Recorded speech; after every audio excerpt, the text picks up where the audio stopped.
Muito bem, estamos começando aqui mais um Escrita Livre, mais um episódio aí para você que quer aprender um pouco mais sobre escrita, quer melhorar aí um pouco a forma como você escreve e desenvolve a sua história. Esse é o nosso canal, é para isso que ele serve, então seja muito bem-vindo, muito bem-vinda. E hoje nós vamos dar continuidade no que a gente já estava estudando, que é aquelas dicas sobre a iniciativa T20, são 20 dicas, a gente vai dar continuidade da onde a gente parou no episódio anterior. Então por isso é muito importante que você fique com a gente até o final para poder aprender, para poder descobrir, né, quais são as dicas aí que os editores da Dragão Brasil, né, os mesmos autores aí que têm o controle do cenário de Tormenta, o que eles estão querendo dizer pra gente aí que quer entrar nessa iniciativa e escrever de forma profissional pro cenário de Arton, beleza? Então vamos continuar aqui. Não poderia deixar de lembrar você de estar compartilhando aí o nosso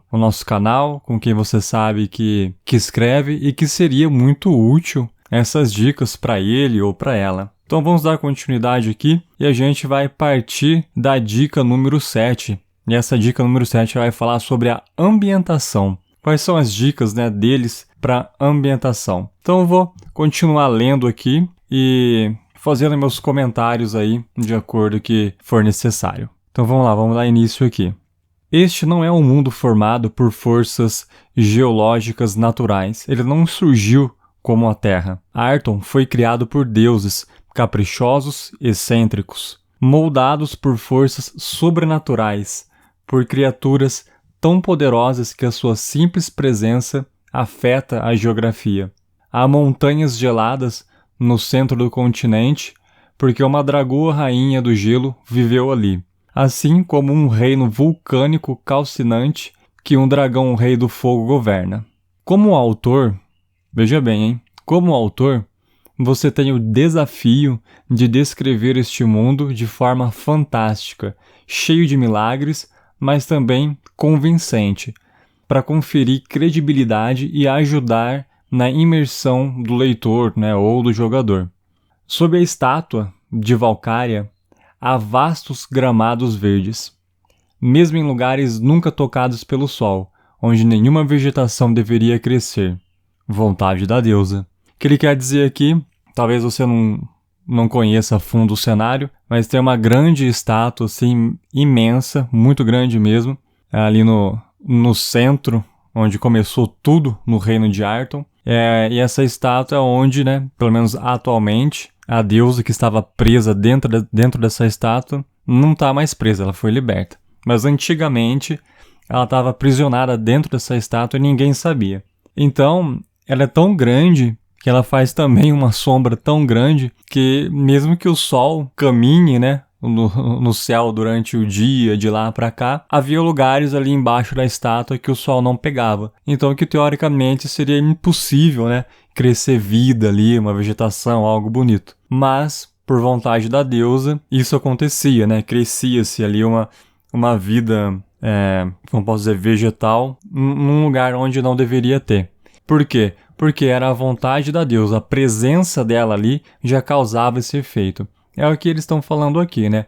Descrever as coisas aí de um jeito fantástico, né? Como se fosse cheio de milagres, mas tem uma explicação por trás que dá esse ar convincente do porquê aquilo está acontecendo. Então só fica aí uma dica, né? Pra gente prestar atenção e guardar na caixinha aí para usar depois. Paisagens de Arton são belas, vívidas e coloridas. Mesmo suas regiões perigosas ou desoladas, eles dão um exemplo aqui como a Gaurásia, ou as Montanhas Sanguinárias, ou as Montanhas Uivantes. Enchem os olhos, tem o toque dos deuses. Não é um mundo pacífico ou indolente, é cheio de perigo, mas inspirador, desafiador, convidando a observá-lo, a defendê-lo. Existem lugares bucólicos, tranquilos, onde pessoas comuns levam vidas comuns, mas estão quase sempre nas lembranças dos personagens. Quando aparecem em uma história, não costumam se manter assim por muito tempo, porque esses personagens estão sempre, né, viajando, enfrentando perigos. Ao descrever, né, ou ao ilustrar paisagens, faça-o sempre de forma grandiosa, superlativa. Suas montanhas são altas como nenhuma outra. Seus abismos mergulham nas trevas infinitas. Suas planícies devoram o horizonte. Os seus túneis e cavernas não poderiam ser percorridos em uma vida élfica. E olha que a vida élfica aí tem mais de 1000 anos aqui no jogo. Tudo é maior, é mais belo, mais impressionante. Então, a gente fica aí com essa outra dica, né, de descrever as coisas de forma grandiosa, ou se você for desenhar, também desenhar aí de forma grandiosa, né, todo imponente. A arquitetura de Arton também é mais avançada e imponente do que seria tecnicamente possível. Existem aldeias e vilarejos comuns, que lembram aqueles da nossa antiguidade clássica e Idade Média, mas as grandes cidades são muito maiores que suas equivalentes históricas. Palácios e antigas cidadelas, feitas por anões ao longo de muitas vidas, são várias vezes maiores que qualquer templo da vida real. Masmorras são estreitas e apertadas apenas quando esse propósito serve à história ou ao jogo. De modo geral, seus túneis e câmaras são gigantescos, permitem até o voo de dragões. Lembrando ainda que muitas construções foram erguidas pelos próprios deuses, ou com a ajuda deles. Ao descrever ou ilustrar essas estruturas, exagere tanto o quanto puder. Acho legal essa parte aqui de você poder dar essa exagerada, né? Porque você não fica ali limitado a coisas pequenas, né? A gente às vezes quer dar uma exagerada na narrativa, né? De como que é aquela construção, de como que é aquela paisagem que os personagens estão vendo. Então aqui em Tormenta você pode dar essa abusada, mas é claro, lembrando aí, né? Sempre com bom senso. Mesmo que você pode abusar, ainda tem um limite para isso. Quando uma localidade é descrita de modo sujo, deprimente, como por exemplo a cidade de Valcária durante a Guerra Arturiana, abrigando multidões de refugiados, essa é uma situação temporária, um mau momento, algo que heróis precisam lutar para mudar.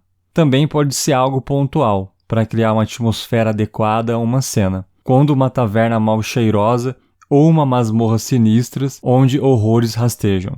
Ou alguns casos isolados, como a macabra nação de Aslófia, que é uma nação aí que recentemente foi transformada em uma nação de zumbis, então é praticamente uma necrópole. Então a gente vê aqui, né, ele fala aqui da Guerra Arturiana, uma coisa aí recente no cenário, essa guerra, que fez um monte de gente migrar para a cidade de Valcária e teve uma super lotação, então ficou aquela cidade suja, sabe? Muita gente, um lugar, entre aspas, assim, sombrio, inclusive por causa, né, do ar que a guerra estava passando.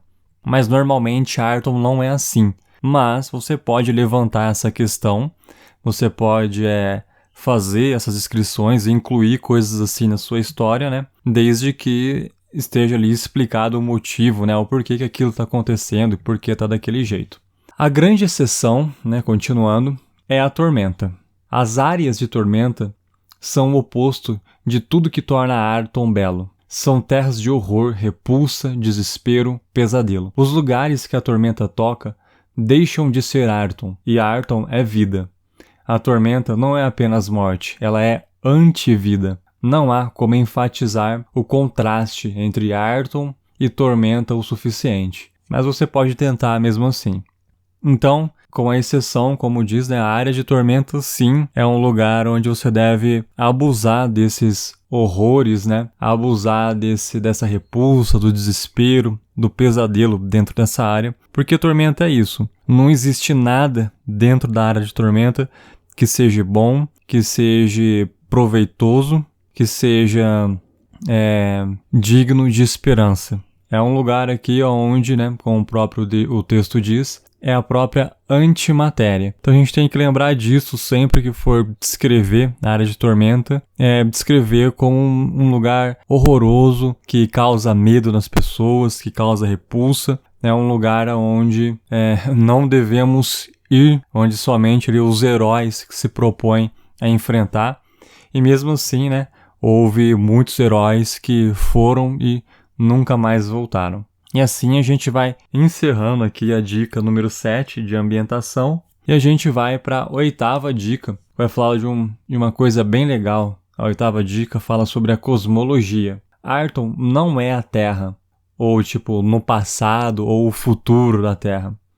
Não existe no mesmo universo que a Terra. Nenhum material de Tormenta deve insinuar o contrário. Então a gente já sabe, né, que Arton está longe do nosso mundo real. Arton não tem limites, jamais foi circunnavegado, jamais foi provado ser um planeta redondo, embora seja. Pode haver terras além mar ainda para descobrir. Mas hoje, para todos os efeitos práticos, os 2 continentes principais são o continente de Arton, que é o continente de Hamnor, e o continente sul, que também chamam-se aí de Arton Sul, mas que tem o nome aí de Laminor, que é o continente onde vivia a nação élfica de Lenoren, mas que hoje aí os elfos foram completamente esmagados numa guerra contra as hordas goblinoides e expulsos de suas terras. Então eles migraram, né, quem não morreu, migrou para o norte, para Arton, e passou a viver ali de forma espalhada em diversos reinos. Enquanto isso, a horda goblinoide tomou conta lá do espaço de Laminor e vive lá na intenção aí de expandir seus territórios para Arton Norte, né, para Hamnor. Então, eles vêm aí ao longo dos anos conseguindo sempre um pouco mais avançar suas fronteiras em direção ao norte. Sua localização no cosmo, né, continuando aqui, falando sobre Arton, não é conhecida e também nem é relevante para a maioria da história. Arton é o centro absoluto do seu universo, um universo geocêntrico. O Sol, a Lua e outros mundos, como o Reino dos Deuses, todos menores do que Arton, movem à sua volta. Então a Arton ali está ocupando o lugar do Sol nesse universo no qual ele vive. E todo o resto gira, né, aí em torno de Arton, inclusive nos Reinos dos Deuses, né, e todos esses lugares não são maiores do que Arton, na verdade são menores. Como sempre, a Tormenta é a exceção. Ela ameaça não apenas a vida em Arton, mas também a sua própria verdade universal.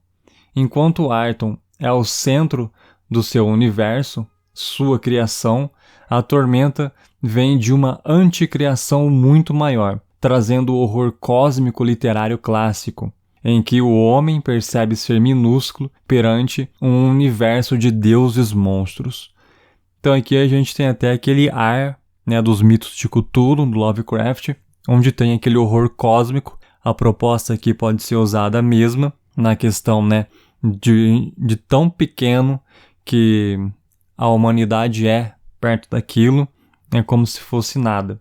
Ele também fala da Tormenta aqui, que ela ameaça, né, não só a vida de Arton, mas a sua própria verdade universal. Isso quer dizer que a Tormenta ela vem de outro lugar, fora dessa realidade da qual Arton vive.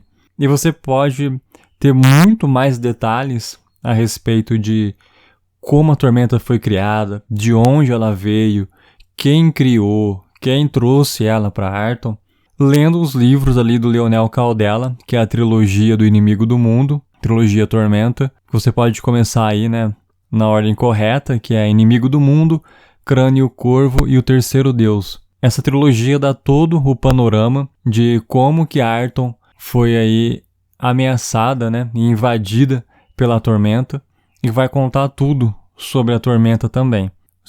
É uma trilogia, então a gente pode esperar que a leitura vai ser um pouco extensa, mas é essencial para você ter tudo ali na ponta da língua, saber de tudo o que aconteceu. Mas se você aí é um pouco mais preguiçoso, ou você não quer ler a trilogia inteira, o que eu sinto muito, mas você deveria ler, né, é o correto. Mas a gente também tem aí, você até pode dar uma olhada, o guia da trilogia, que é um guia que o Leonel escreveu para RPG, que ele traz toda a história, né, de forma resumida, mas você vai ter todos os plot twists, né, todas as reviravoltas da história, o que aconteceu, os personagens, o que eles fizeram, e de certa forma você vai ter ali o o conhecimento de forma resumida desse cenário aí, dessa apresentação de Tormenta e saber tudo o que aconteceu. Agora a leitura mais completa mesmo não tem jeito, é a leitura da trilogia. Essa não tem como escapar. Dica número 9, anacronismo.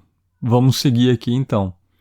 Embora seja muitas vezes descrito como fantasia medieval, Tormenta obviamente não contém apenas elementos da Idade Média Europeia. Há numerosos ingredientes de outras épocas e regiões, como por exemplo do Japão feudal até o faroeste americano, também do Império Romano ao renascentismo europeu, desculpa. Note, contudo, que estes elementos são restritos a certas sociedades ou personagens, formando seus próprios subgêneros dentro do mundo de Tormenta.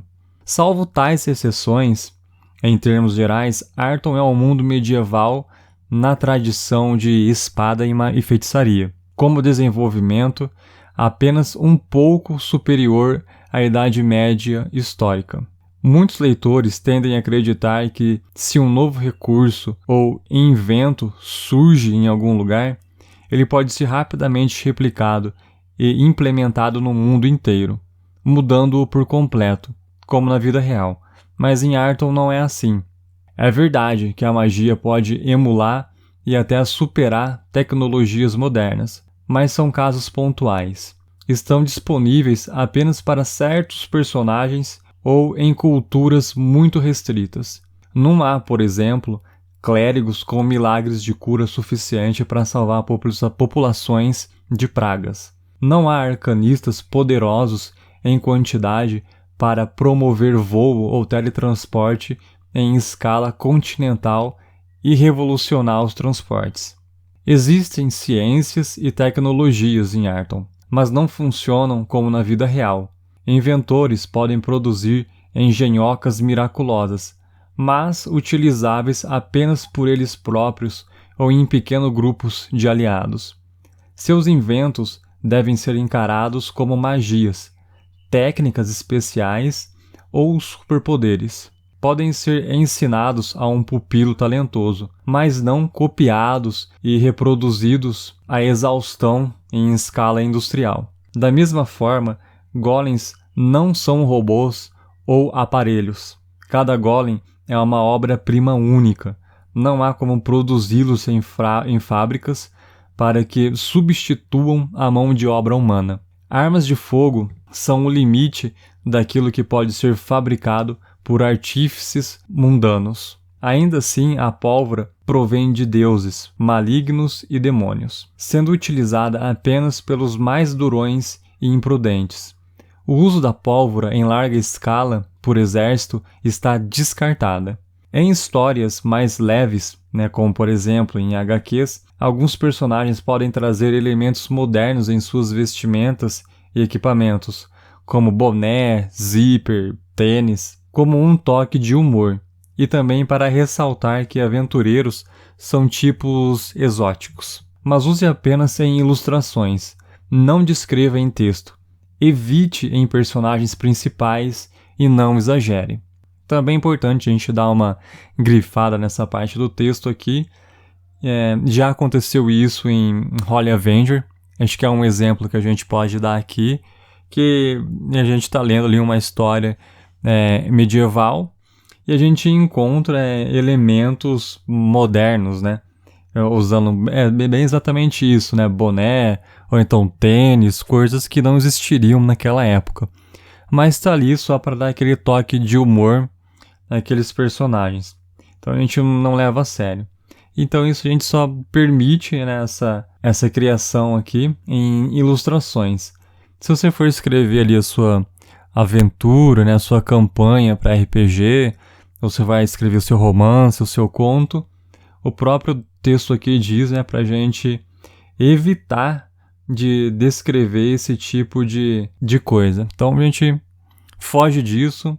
Então é melhor a gente, pelo menos na minha opinião, se eu não desenho, mas se eu desenhasse, ou mesmo que eu fosse escrever um roteiro, eu não ia colocar isso para aparecer nos quadrinhos. Eu já vou logo seguir mesmo o que tá dizendo aqui e que eu concordo que realmente deve ser. Não gosto muito de ficar misturando essas coisas, mesmo que seja para humor. Na minha opinião, dá aquela quebrada no ritmo da leitura e tira você da imersão, né, ali da história no texto. Então, eu particularmente seguiria aqui a forma mais padrão. Então, vamos continuar aqui. Seja cauteloso com nomes, expressões ou descrições que remetem ao mundo moderno ou ficção científica. Encontre ou invente termos que soem antigos, arcaicos. Prefira lagarto trovão ou lagarto terror do que dinossauro. Golem ou construto em vez de robô. Mundo ou orbe em vez de planeta. Luzes da morte em vez de raio laser. Navio voador ao invés de espaçonave. Contudo, personagens acadêmicos ou mais excêntricos que usam termos modernos para demonstrar a sua erudição fora do comum são permitidos. Então, a gente pode fazer isso de uma forma aí com bom senso, direcionando, esse vocabulário um pouco mais moderno para esse tipo de personagem que teria um conhecimento muito mais elevado do que o padrão do cenário. Beleza? Acho que ficou bem claro aqui o que o texto quer, o que ele está dando de dica. Então acho que eu não preciso repetir muito, Arma de fogo, então, só para dar aquela relembrada, não é um negócio em escala mundial, somente alguns personagens que tem, e outra também que no cenário de Tormenta, a arma de fogo ali é um item proibido, em questões de leis. Então não é uma coisa que todo mundo teria, como por exemplo uma espada, que é normal e ninguém ia falar nada. A número 10, perguntas e mistérios. Relembrando, um mestre ele pode criar, mudar, reinventar tudo o que quiser. Um fã pode escrever qualquer conto, desenhar qualquer fanart, mapear qualquer aventura em seu blog, fórum ou perfil de rede social. Porém, olha só, um autor, contudo, deve ser absolutamente fiel ao livro básico Tormenta 20, que é aquele livro que foi financiado no Catarse, e também aos seus acessórios principais. Ora, mas que acessórios é isso que ele está falando? Pelo menos até o momento que esse áudio, esse episódio foi gravado, foi lançado, nós ainda não temos esses acessórios. Mas a gente já tem o que vai ser. Eu já mencionei ele em áudios anteriores, que é o Atlas de Arton e o Ameaças de Arton. Então isso aí vai fazer a tríade, básica e essencial do universo de Tormenta para qualquer um que for querer entrar na iniciativa T20, de fato, com uma bagagem muito boa, uma bagagem necessária. Então vai ser essa trilogia aí. Tormenta T20, que muito provavelmente você já tem. Se você não tem, você pode correr atrás para conseguir. E o Atlas de Arton e Ameaças de Arton ainda não foram lançados, mas assim que for, a gente já corre atrás para garantir o nosso. Então isso vale para qualquer material destinado à publicação da Jambô Editora, Dragão Brasil ou Iniciativa T20. Então tá aí os 3 livros que é necessário, não tem como escapar. Por exemplo, os romances você pode até não querer ler, mas esses 3 não tem jeito. Ainda assim, não se deixe intimidar. O mapa oficial parece lotado? Não é. Seus marcos mais conhecidos estão distantes centenas de quilômetros. Há muito lugar para novas masmorras, cidades e até reinos. Raças e povos desconhecidos podem existir em qualquer região. Civilizações inteiras podem ter existido em qualquer ponto nos milhares de anos vazios na linha do tempo. Deuses banidos e esquecidos podem ser cultuados em segredo, ou mesmo vagar pelo mundo em segredo. Arton ele é um mundo aberto, não apenas nos videogames, como por exemplo nos RPGs eletrônicos aí, mas também no modo mais amplo. Cada mestre é livre não apenas para mudar esse mundo, mas também para adicionar as suas próprias criações. Tal libertação criativa é uma das maiores forças de Tormenta e outros RPGs sobre os jogos digitais. Mas cabe a você, autor, assegurar que essa liberdade seja livre de obstáculos. Diferente de outros mundos ficcionais, Arton precisa de perguntas sem respostas. Precisa de mistérios não resolvidos, porque cada jogador ou mestre pode, assim, decidir a verdade que prefere. Evite cravar respostas finais, definitivas. Para cada fato, não dê apenas uma explicação verdadeira. Dê várias teorias diferentes, talvez até conflitantes. Abuse de rumores e boatos. Abuse de dizem que, especula-se que, os sábios acreditam, os bardos cantam, as lendas dizem. Sempre prefira oferecer opções, não restrições. Cuide para que uma aventura possa ser resolvida de várias maneiras, por vários caminhos. Cuide para que 2 personagens de uma mesma raça ou classe possam ser construídos de maneiras diferentes. Exceto quando se trata de regras, permita que o seu texto admita interpretações diferentes. Debater e teorizar é um passatempo querido pelos fãs. Deixe pontas soltas, finais abertos. Seja vago quanto à situação atual de NPCs marcantes, para que o mestre se sinta livre para usá-los. Pense em quantos NPCs oficiais de Tormenta jamais tiveram suas trajetórias finalizadas por completo. A decisão de adicionar à cronologia oficial um evento marcante, divisor de água, do tipo que seria incluso em sua linha do tempo oficial, pertence apenas aos criadores. Bem, aqui é bem interessante, né? Essa parte que eu li aqui fala bastante, acho que, não vou falar exclusivamente, mas quase isso, está referindo aí a você criar uma aventura, criar uma campanha, onde você deixa ali finais abertos, onde você deixa muitas questões sem respostas, onde você teoriza sobre uma questão de várias formas diferentes e até passando informações a respeito daquilo de forma conflitante. E a gente deixa aberto, então, no fim das contas, para que o próprio mestre, na hora do jogo, decida, né, para qual caminho, né, ele vai levar aquela história. Então a gente nunca coloca ali um ponto final de verdade, mas deixa aberto ali pro mestre fazer isso ali junto no jogo. Mesma coisa para NPCs. E no fim das contas aqui, né, encerrando já a dica número 10, o último parágrafo aqui, ele fala exatamente de que entrar para a cronologia oficial de Tormenta, né, ou seja, o seu material aí virar um cânone, né, seja romance, conto ou material aí para RPG, né, uma aventura, uma campanha, por aí vai. No fim das contas, tudo isso vai estar nas mãos ali dos criadores desse cenário.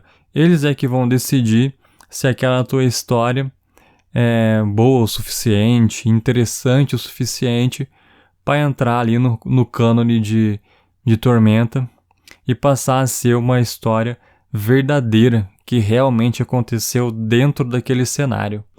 E é o objetivo de praticamente todo mundo, que o seu trabalho chegue, né, a esse nível para pertencer aí à linha oficial do tempo de Tormenta. Bom, hoje a gente vai ficando por aí. Chegamos aqui à metade das dicas, né? Até agora a gente falou das 10 primeiras e a gente vai continuar até chegar na 20ª, que é a última dica. Então eu espero que você tenha gostado desse episódio. Espero que você ajude o nosso canal aí a crescer cada vez mais. Ele só depende de você para crescer em número, em gênero e grau. E você pode fazer isso dando aquela ajuda que não custa nada, que é compartilhando, né, esse episódio ou compartilhando o nosso canal com os seus amigos, com aquele seu colega escritor que você sabe que essas dicas aqui vai ser interessante para ele, de que ele vai gostar. E aí, ele mesmo pode decidir se ele segue o Escrita Livre ou não. Se você ainda não segue o Escrita Livre, então aproveita, já faz isso agora, clica aí no botão de seguir e sempre que sair um episódio novo, você vai ser notificado de que esse episódio já está no ar e aí você já pode ouvir ele imediatamente, beleza? Também aí você está convidado a participar fazendo sua pergunta, o seu comentário, através aí dos directs do Instagram. Você pode falar comigo através do meu Instagram pessoal, que é o Rafael, com PH, __ Albuquerque, ou então através do @ Escrita Livre _RA, e tá mandando aí a sua pergunta, o seu comentário, que a gente vai conversar com todo mundo. E quem sabe a sua dúvida também aí é a dúvida de outro ouvinte, e a gente pode trazer essa dúvida para cá e argumentar aí com todo mundo, trazer novas perspectivas. Você também pode fazer isso aí pelo e-mail, que é o albuquerque.rafael@gmail.com. Você pode conferir esses endereços em algum lugar aqui no descritivo desse episódio, que eu sempre deixo ali marcado para vocês dar uma olhada, lembrarem e entrar em contato, beleza? Então a gente se vê aí no próximo episódio e até lá, grande abraço!